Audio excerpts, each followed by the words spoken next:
हम लोग जब अपने शास्त्रों को पढ़ते हैं तो हमारे शास्त्रों में बहुत व्यापक और बृहद ज्ञान है। हमारे शास्त्रों में ईश्वर के मूलभूत रूप से 3-4 कैटेगरी में बांटा हुआ है। एक है सगुण साकार, एक है सगुण निराकार, एक है निर्गुण निराकार और एक है इन सब से ऊपर कुछ। आप लोग ऐसा बहुत बार देखे होंगे, सुने होंगे, कई बार गुरु माँ बीजक से आप लोगों को बतलाए कि सदगुरु कबीर साहब जब अध्यात्म की चर्चा करते हैं तो वो सगुण भी वो नहीं है, निर्गुण भी नहीं है, साकार भी वो नहीं है, निराकार भी नहीं है, ना उसका कोई आकार है, ना वो एक है, ना वो दो है ऐसा। आप इसी तरह की चर्चा सनातन धर्म के मूलभूत ग्रंथों के अध्ययन में भी पाएंगे। चाहे उपनिषद, जो 13 उपनिषद है प्रमुख उसका पठन कीजिए, चाहे 6 दर्शन आप लोग का है उसको पढ़िए, चाहे वेदों को पढ़िए, चाहे गीता को पढ़िए। तो सबसे पहले हमें समझना होता है कि सगुण और साकार क्या है। सगुण मतलब जिसमें गुण हो, गुण मतलब ऐसा नहीं, वैसे तो तमस भी एक गुण है, तमोगुण है ना, और रजस भी एक गुण है, रजोगुण। लेकिन जब ये अध्यात्म में कन्वर्ट होता है, अध्यात्म में बदलता है, तो तमस बन जाता है समाधि। एक बार और बोले हैं इस पर, याद आई आप लोग को? भगवान शंकर को बताया जाता है तमोगुण के अधिष्ठाता होता है ना। तमोगुण में क्या आता है? अक्रियता। अब मतलब उसमें इतना ज़्यादा ठहराव है। तो आप भौतिक जगत की दृष्टि से देखो तो जो हम लोगों में आलस्य होता है, बैठे हैं तो बैठे रहने का मन करता है, कुछ काम करने का मन नहीं करता है, ज़्यादा सोने की आदत हो जाती है कि पड़े रहें, सोए रहें, ये सब आदत हो जाती है। तो ये तमोगुण है। जो जैसे आप लोग को बताया गया कि जीवन कैसा है, जीवन के एक छोर में यदि जन्म है तो दूसरे छोर में मृत्यु है ना। भगवान परमात्मा कैसे हैं? तो परमात्मा का एक छोर यदि दयालुता है तो एक छोर कठोरता है, दंडदायक। जैसे आप लोग छठी मैया लोग का करते हैं ना, थरथर कपते रहते हैं, जैसे कि। और कहाँ पे कठोरता है ईश्वर का, किस रूप में? काली जी का। और शंकर जी भी कठोर हैं, नाराज हो जाते हैं। तो एक ही अस्तित्व का ये 2 छोर है। तो सगुण साकार का मतलब हुआ यहाँ पे कि जिसमें तमस है तो वो समाधि बन जाए, रजस है वो उत्साह बन जाए, और सत्व है वो सात्विकता, दैविकता, दैविक गुण जो है वो उससे परिपूर्ण हो जाए, तो उसको कहते हैं सगुण साकार। जिसके लिए तमस, समाधि, ध्यान, जो ध्यान में ठीक से पारंगत होने लग जाता है, समाधि में पारंगत होता है, तो वो समझना कि उसमें ईश्वरत्व आ गया है। लेकिन यही तमोगुण जब आलस्य के रूप से, चाहे निद्रा, अति निद्रा, आप लोग देखते हो अभी बच्चे लोग कैसे हैं।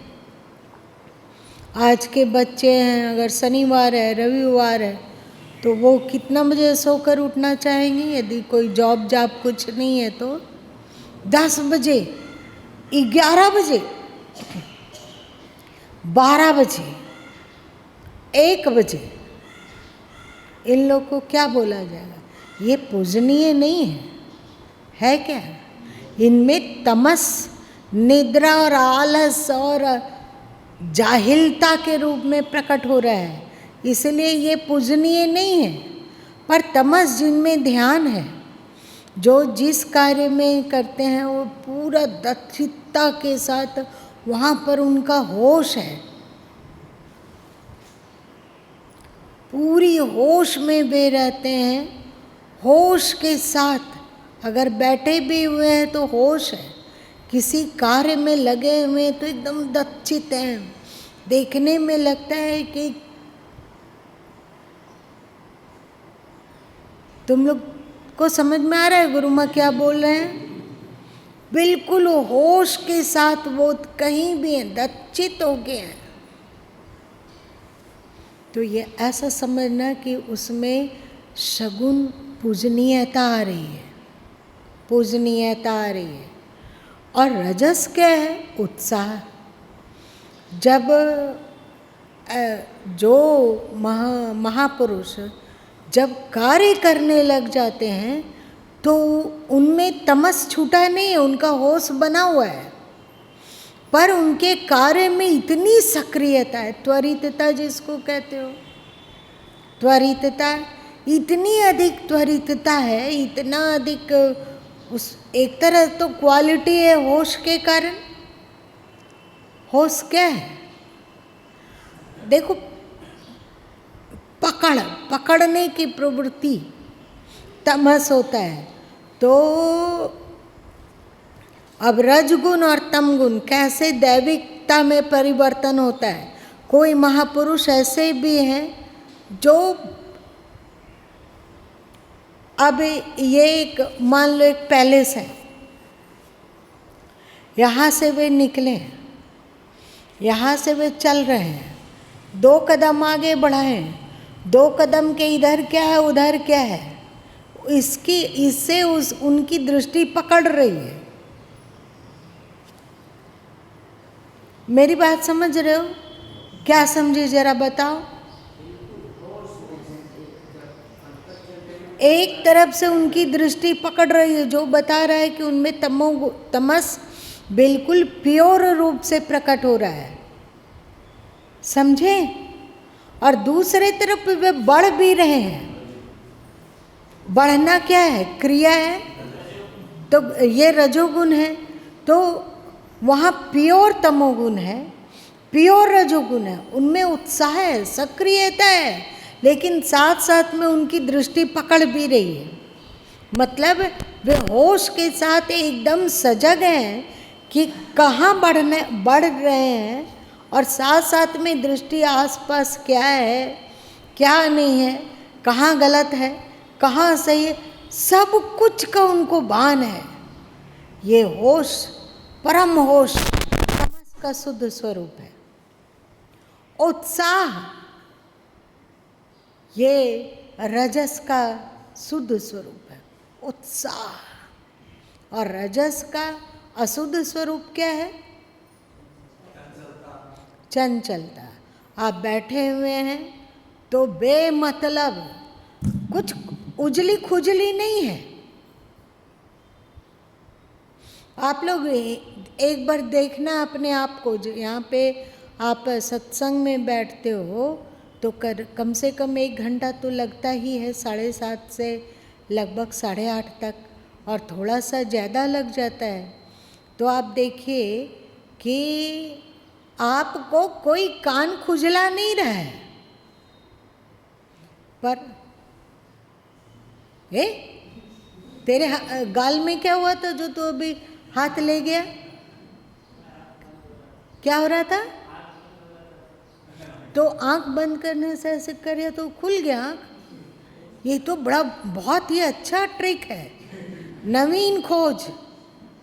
आँख बंद होता हो तो आँख के पास ऐसे उंगली कीजिए, आपकी आंखें खुल जाएगी, है ना। एक नवीन खोज के लिए ताली तो बन जाता है।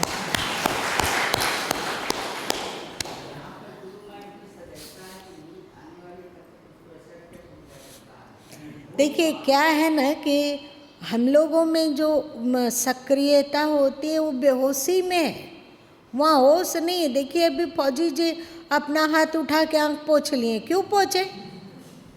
बेमतलब हम लोग का हाथ उठता है और फिर रख लिए।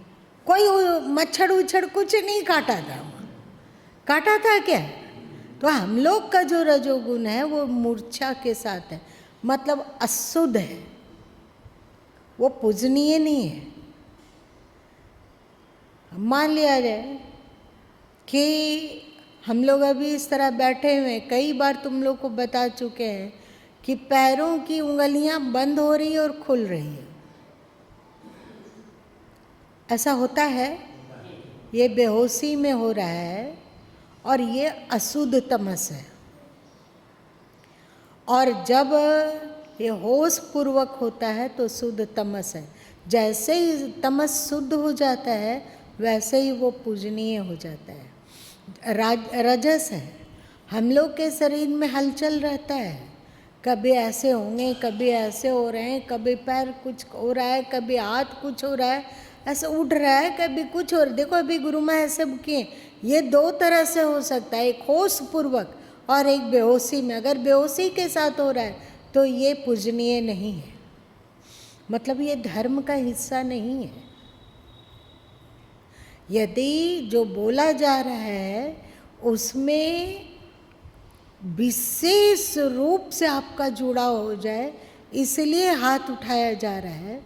एक पत्थर की तरह भी बोला जा सकता है, जैसे मूर्ति हैं, मोरदा जैसे बैठे हुए हैं और आप स्पीच दिया जा रहा है, तो वो ज़्यादा प्रभावशाली होगा कि याद रखो, याद रखो, मेरी बात सुनो और समझो और उस पर चलो, वरना नष्ट हो जाओगे। ये ज़्यादा प्रभावशाली होगा कि याद रखो, मेरी बात सुनो, मेरी बात याद रखो और मेरी बात पर चलो, तब तो आपका हित होगा, वरना आप नष्ट हो जाएंगे। बताओ। तो लेकिन इसमें होश होना चाहिए।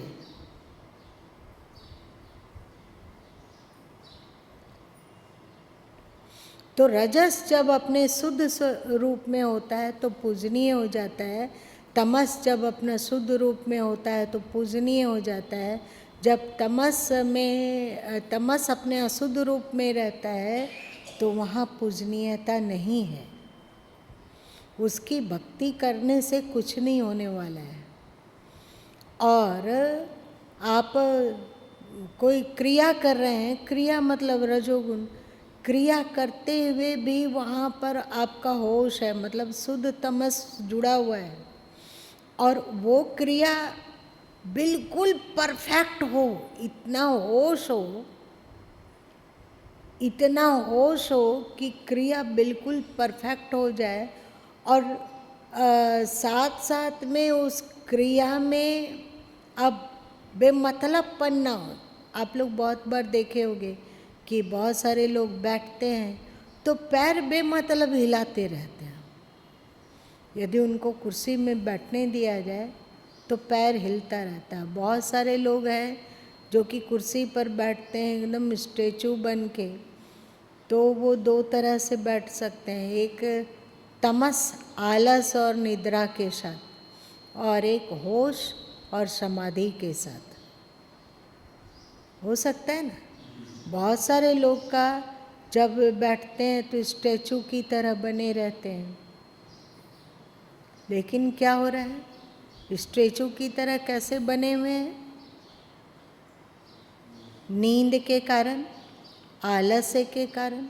सही, तो वहाँ पे नींद है, आलस्य है, तो ये अपना मलिन सत्वगुण का मलिन सतुगुण का ये कार्य है, ठीक है। मलिन सतुगुण का ये कार्य है। और जब तमगुण भी शुद्ध हो और रजगुण उत्साह हो, उत्साह के साथ उसमें कार्य हो रहा हो, पर वो कार्य कैसा हो? श्रेष्ठ हो, कार्य में श्रेष्ठता हो। और ये श्रेष्ठता कहाँ से आया? सतुगुण से। होश कहाँ से आ रहा है? तमगुण से। होश में क्या होता है? जो चीज हो रहा है उसको हमारा होश बिल्कुल पकड़े हुए है। मेरी बात समझ रहे हो कि नहीं समझा पा रहे हैं? समझ रहे हो? तो इधर सतुगुण से श्रेष्ठता और तमगुण से होश, इन दोनों का सम्मिश्रण हो। अब दोनों के सम्मिश्रण में जब कोई क्रिया की जाती है तो वो रजगुण का शुद्ध रूप है। ऐसा जो कोई हो वो पूजनीय है। आप लोग जो कहते हो कि भगवान शंकर ऐसा क्यों बोले होंगे कि गुरुर् ब्रह्मा गुरुर्विष्णु गुरुर्देवो महेश्वरा, एक जिन देवी देवताओं की उपासना हम लोग करते हैं उनको हम नहीं परख पा रहे हैं कि उनमें तमगुण उत्कृष्ट वाला है कि निकृष्ट वाला है, रजगुण उनमें उत्कृष्ट वाला है कि निकृष्ट वाला है, सतोगुण उनमें कितना प्रतिशत है कितना प्रतिशत नहीं है। तो वहाँ पे यदि हम उनकी पूजा कर रहे हैं, वो पूजा अथवा भक्ति, पूजा मतलब पूजा ओम जय ये वाला नहीं, भक्ति, आप देवताओं की भक्ति कर रहे हो और साथ में किसी श्रेष्ठतम गुण के धारक सद्गुरु की भक्ति कर रहे हो, तो इन दोनों में से कौन ज़्यादा पावरफुल? क्यों?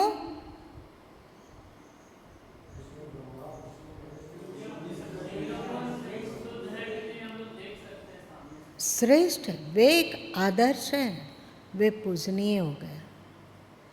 ये हुआ सगुण की पूजा।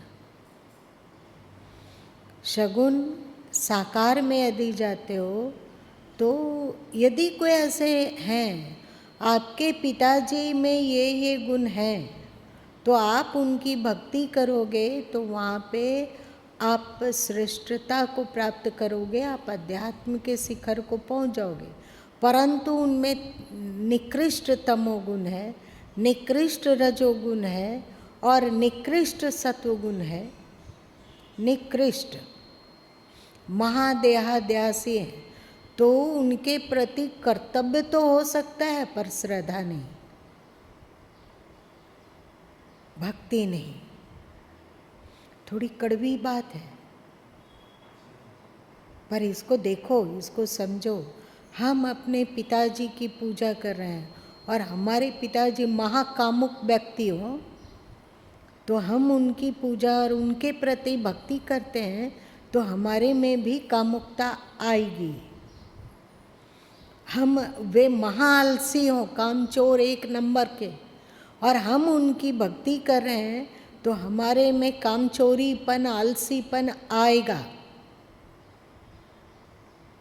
उनमें महाचंचलता हो, निकृष्ट वाला चंचलता, निकृष्ट वाला रजगुण हो, हम उनकी भक्ति कर रहे हैं तो उनकी निकृष्टता आप में आएगी। तो इसका मतलब ये नहीं है कि पिताजी अवगुणी हैं तो उनके प्रति हमारा जो कर्तव्य है, दायित्व है, उसको ना करें, ऐसी बात नहीं है। पर वे भक्ति के योग नहीं है। आप मेरी बात समझ रहे हैं? माँ है, माँ के प्रति कर्तव्य होना ठीक है, पर माँ की भक्ति करना यदि उनमें उत्कृष्टता नहीं है तो वो आपके भीतर अध्यात्म को प्रकाशित नहीं कर सकेगा। आप सगुण साकार की पूजा जो कह रहे हैं, आप मान लीजिए कि ऐसे कोई देवी देवता की पूजा कर रहे हैं जिनमें तम गुण है पर निकृष्ट वाला। यदि उत्कृष्ट वाला तम गुण है तो उत्कृष्ट वाला रजगुण से वे वंचित हैं, उत्कृष्ट वाला सतुगुण से भी वे वंचित हैं, तो वो पूजनीय कम हो गए। मेरी बात समझ में आई? किसी में उत्कृष्ट रजगुण तो है पर उत्कृष्ट तमगुण का जोड़ संगम नहीं है, उसमें उत्कृष्ट सतुगुण का संगम नहीं है, उत्कृष्ट रज का संगम नहीं है। मान लिया जाए एक मात्र केवल उत्कृष्ट रजगुण है उसमें, पर उत्कृष्ट सतुगुण और उत्कृष्ट तमगुण नहीं है, तो क्या उत्कृष्ट रजगुण हो सकेगा? नहीं ना होगा।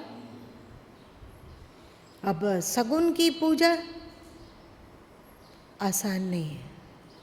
किसकी पूजा करें? जो परफेक्ट हो, अथवा उनमें ये क्वालिटी जन सामान्य की तुलना में विशेष रूप से प्रकाशित हो रहा है, चाहे वो कोई भी हो, डोम हो, रविदास हो, स्वीपर हो जो साफ सफाई करने आता है, चाहे महागंदा रहने वाला व्यक्ति हो, कीचड़ में रहने वाला हो, नाला में लोटा हुआ, जिसको कि अवधूत कहते हो तुम लोग, तो अवधूत में क्या होता है कि उत्कृष्ट वाला सतगुण तो प्रकाशित है, पर उत्कृष्ट रजगुण और उत्कृष्ट सतगुण वहाँ नहीं है।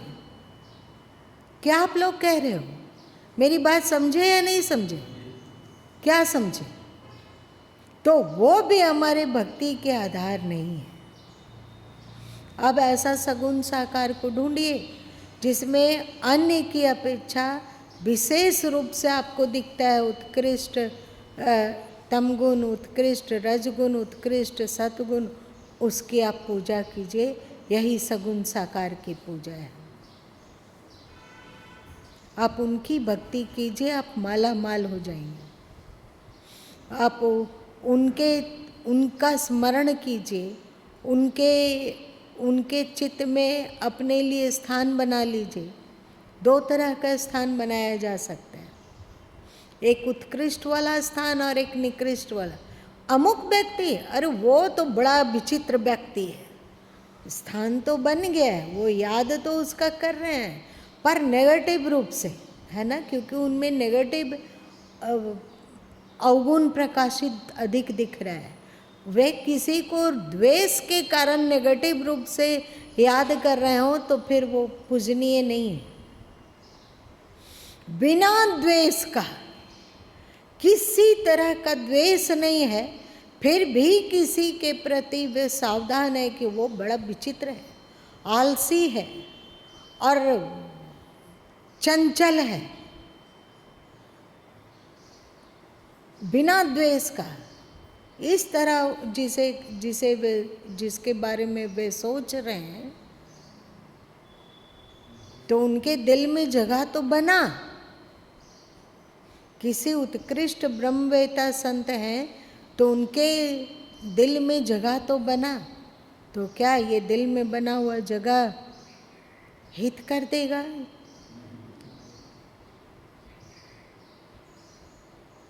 आँख को छुओ जल्दी से।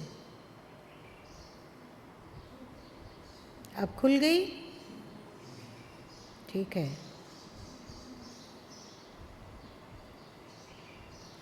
और किसी इस तरह के ब्रह्मनिष्ठ संत हों और उनके दिल में किसी की छवि उत्कृष्ट वाली हो जाए और बिना राग का, राग के साथ छवि उत्कृष्ट वाली हुई तो गया, वहाँ पे होश नहीं रह सकता है। मेरी बात समझ रहे हैं? किसी में भी ढुलक गए, ढुलकना आसान है कि नहीं?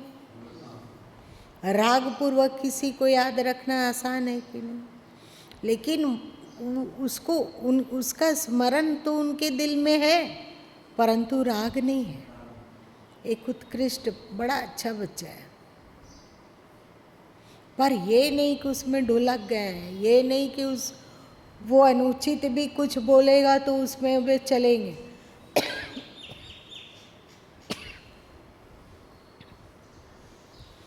ऐसे कोई भी हो, माँ हो, बाप हो, भाई हो, बहन हो, कोई साधु संत हो, कोई लेबर हो, मजदूर हो, कोई भी हो, जो वो इस योग्यता को जितना ज़्यादा अपने में प्रकाशित कर पाया, वो उतना ही ज़्यादा भक्ति का उपयुक्त पात्र है।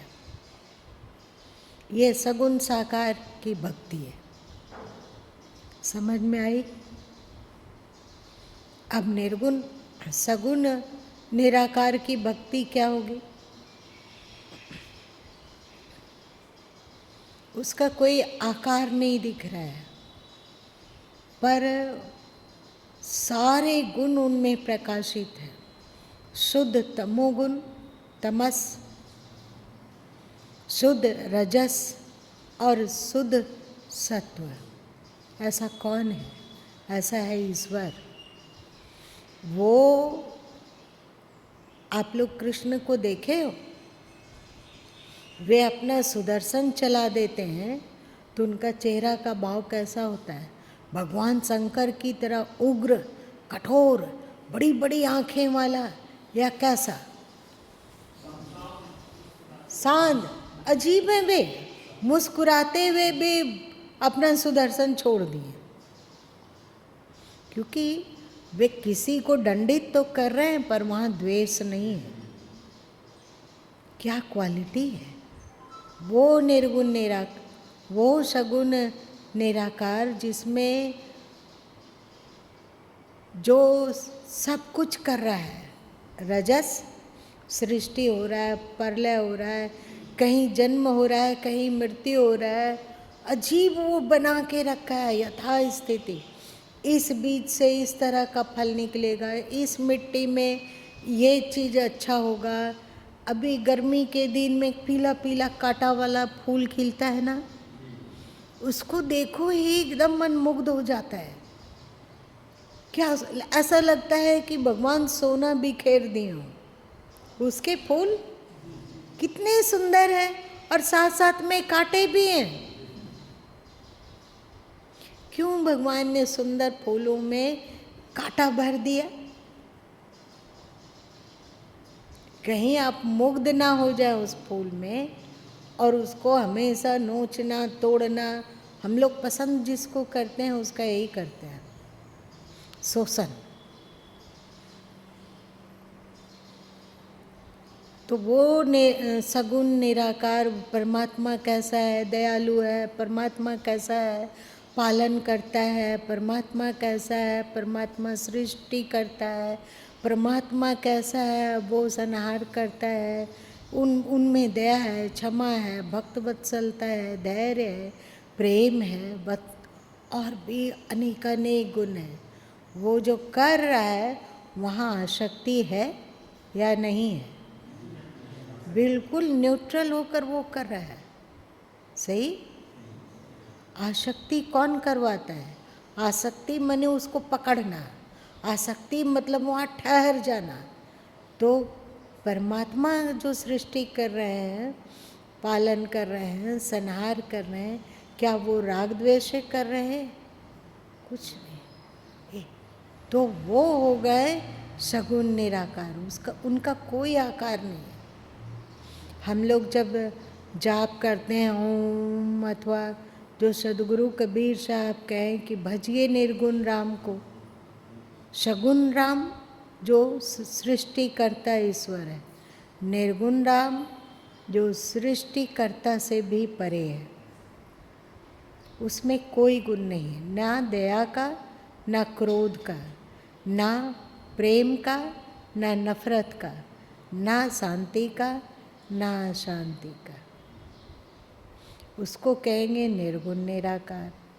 जब निर्गुण निराकार के ही तलहटी में आप पहुँचोगे तो आप पहुँचोगे कि जो न सगुण है, न निर्गुण है, न साकार है, न निराकार है, बस वो है। जैसे आप लोगों को ध्यान जब गुरु माँ करवाते हैं और कहते हैं कि चलो चलो चलो चलो साक्षी रहो और परम मौनता में रहो, साक्षी हो, होश हो। अंदर में कोई है जो ध्यान कर रहा है ना, उसमें होश हो, पर वहाँ चुप्पी हो, सन्नाटा हो, कोई क्रिया नहीं है। क्रिया नहीं है रजोगुण मतलब नहीं रहा। मेरी बात समझ में आ रही है? वो रजोगुण से परे हो गया तो निर्गुण की क्वालिटी को प्राप्त किया। अब देखो वो जो स्थिति है उसमें क्या निद्रा है, क्या आलस्य है? वो जो ध्यान की स्थिति में आप जाते हैं तो वहाँ क्या निद्रा है, आलस है? निद्रा और आलस रहा, इसका मतलब आप निकृष्ट तमोगुण में बैठे हुए हैं, ठीक? तो वहाँ पे होश भी है, निद्रा नहीं है, आलस नहीं है, एक समाधि की खुशबू है, पर वहाँ कोई कर्ता नहीं है कि हम समाधि लगा रहे हैं, ऐसा कुछ नहीं है। पर वो समाधि है, पर वहाँ कर्ता ही नहीं है। कोई है जो सब कुछ जान रहा है, पर उस जानने की क्रिया में कोई विचार की उर्मी नहीं है। विचार की उर्मी कहाँ है? रजगुण में। आलस अथवा निद्रा कहाँ है? तमगुण में। वे समाधि में तो हैं पर आलस और निद्रा नहीं है वहाँ। रजगुण में तो है, क्रिया तो सब कुछ हो रही है, वे होश में है तो है, पर वहाँ पे किसी तरह का कोई हलचल नहीं है। अचलो अयम सनातना। और वहाँ सूक्ष्म रूप से रजस है, वहाँ ध्यान की क्रिया है, पर कोई अवयव नहीं है, कोई इस क्रिया को करने वाला कुछ नहीं है। ना मन है, ना बुद्धि है, ना इंद्रिय है, ना आँख है, ना कान है। मेरी बात सुन रहे हो? तुम लोग ही क्लिष्ट प्रश्न पूछे हो, मेरी गलती नहीं है। जैसी तेरी फाफड़ को दो वैसी ही हमारी है। जैसा आपकी जिज्ञासा वैसा उत्तर है ना। और वहाँ दया, क्षमा इत्यादि भी सब शांत है, ना वहाँ क्रूरता है और ना ही वहाँ पे दयालुता है, सब शांत है। वो निर्गुण और निराकार से परे केवल अस्तित्व है वहाँ। आप लोग जब चुप ध्यान में डूबते हो, सुनने ध्यान में डूबते हो, तो वहाँ क्या रहता है? सगुण साकार, एक दो, स्त्री पुरुष, रात दिन, प्रकाश अंधकार, कुछ नहीं। पर कुछ नहीं होते हुए भी वहाँ सब कुछ है।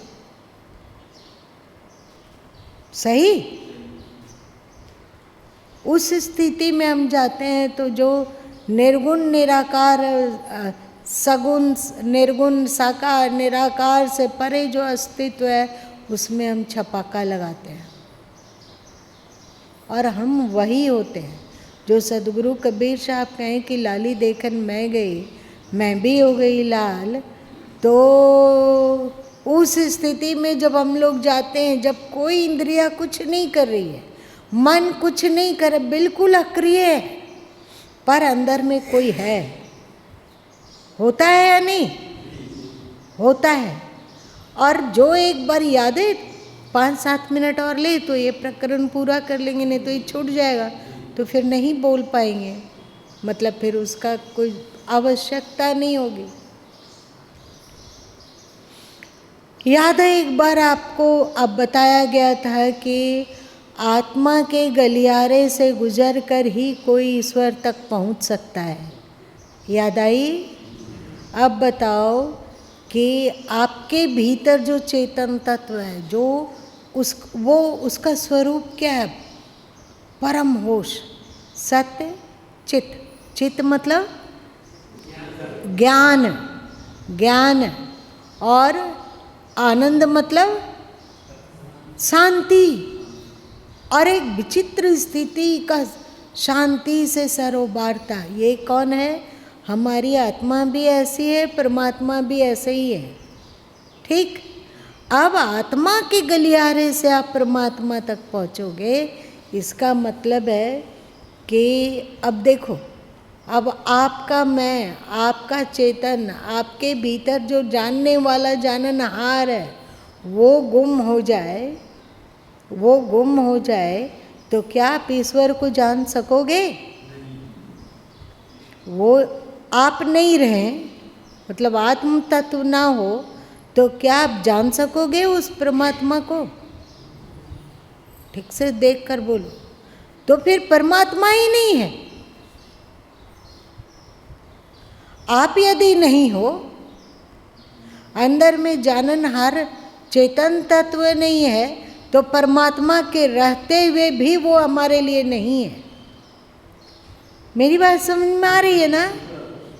आप ना राम को जान सकोगे, ना कृष्ण को जान सकोगे, ना सगुण को जान सकोगे, ना निर्गुण को जान सकोगे, ना साकार को जान सकोगे, ना निराकार को जान सकोगे, ना इन सब से जो परे अस्तित्व है उसको जान सकोगे। जब आप जाननहार ही नहीं है तो वो है कि नहीं है, इसको बोलने वाला भी कहाँ कोई बचता है? तो आप बताइए, बिना आत्म तत्व के गलियारे से गुजरे आप ईश्वर को, और जो बोल रहा है, जो अपने आत्म रहस्य को नहीं जाना, अपने स्वरूप को नहीं जाना, या तो वो शरीर में उलझा हुआ है अथवा किसी काल्पनिक परमात्मा में उलझा हुआ है। उसके भीतर जो जाननहार है उसको कोई ज्ञान नहीं है, तो जिसे वो परमात्मा कह रहा है वो उसकी कल्पना है। शरीर में उलझा हुआ है तो वो असत्य में उलझा हुआ है, और यदि ईश्वर में उलझा हुआ है तो वो कल्पना में उलझा हुआ है। बिना आत्म तत्व के गलियारे में पहुँचे आप ईश्वर को जान ही नहीं सकते हैं। इसलिए वेदों में जो 4 मंत्र कहा गया कि अहम ब्रह्मस्मि, अयम आत्मा ब्रह्म, तत्वमसि और प्रज्ञानम ब्रह्म, यही कहता है कि आप पहले जाननहार से तो परिचित हो लो। यही तो ईश्वर का अंश तुम्हारे भीतर में बैठा हुआ है। जब जाननहार से परिचित होते हो, आपके भीतर बैठा हुआ जो जाननहार है वो क्या आँख है, क्या कान है, क्या नाक है, क्या बानी है, कि हाथ है, कि पैर है, कि गोद है, कि उपस्थ है, कौन संग है? वो स्त्री है कि पुरुष है, नाटा है कि लंबा है, गोरा है कि काला है, वो है क्या? परम मौनता अस्तित्व ही है। और उस परम मौनता और अस्तित्व में इतनी शांति है, इतनी शांति है कि एक बार चस्का लग जाता है, इसका भी चस्का लग जाता है। चस्का लगता है तो अंदर बैठा हुआ जो जाननहार है वो शरीर से भी परे हो जाता है, और उस कल्पना से भी, ईश्वर की कल्पना से उसे लगने लगता है कि वह जो ईश्वर तत्व है, अस्तित्व है, वही इसके भीतर आत्मा है। और जो इसके भीतर आत्मरूप मतलब मेरा मैं है, वही विराट रूप में अस्तित्व है, परमात्मा है। इसी को कहा गया लाली देखन मैं गई, मैं भी हो गई लाल। परमात्मा को ढूंढने गए तो वहाँ पर क्या बचा? एक चुप्पी, एक अस्तित्व है। लाल हो गए कि वहाँ बच गए कि हम आत्मा हैं, हम आत्मा हैं। इसको कहने के लिए आपको मन की आवश्यकता है, इसको समझने के लिए आपको बुद्धि की आवश्यकता है, और वहाँ बिना मन बुद्धि का वो सब कुछ संभव है। मन बुद्धि को जब तक आप अपने साथ रखोगे तो वहाँ पर पहुँचते हैं तो आप देखते हैं कि ईश्वर क्या है और मैं क्या है। मैं भी नहीं बचता है और ईश्वर भी नहीं बचता है। कोई कल्पना नहीं होती है तो क्या होता है? बस अस्तित्व है। वो हो गया सगुण और साकार और निर्गुण और निराकार से परे तत्व। इसी को सदगुरु कबीर साहब कहें कि सगुण की सेवा करो, निर्गुण का करो ज्ञान, सरगुण निर्गुण से परे तहाँ हमारा ध्यान। अब समझ में आई? अब ये मत बोलना कि कभी आप सगुण के बारे में बोलते हैं, कभी निर्गुण के बारे में। वो सगुण बड़ा प्यारा है, जिसमें जो गुरु माँ ने क्वालिटी बताई वो वाला क्वालिटी, तब वो भक्ति योग्य हो जाता है। चाहे वो कोई देवी देवता हो, कोई संत हो, कोई लेबर मजदूर हो, साफ सुथरा रहने वाला व्यक्ति हो या गंदा नाली में लौटने वाला व्यक्ति हो, अगर उसमें ये गुण है तो पक्का है कि वो भक्ति के पात्र है, भक्ति का पात्र है। उसकी भक्ति आप निडर होके कीजिए। उनकी भक्ति से धीरे धीरे आपका भी मन वैसा ही बनने लगेगा। ठीक है, आज ज़्यादा समय हो गया।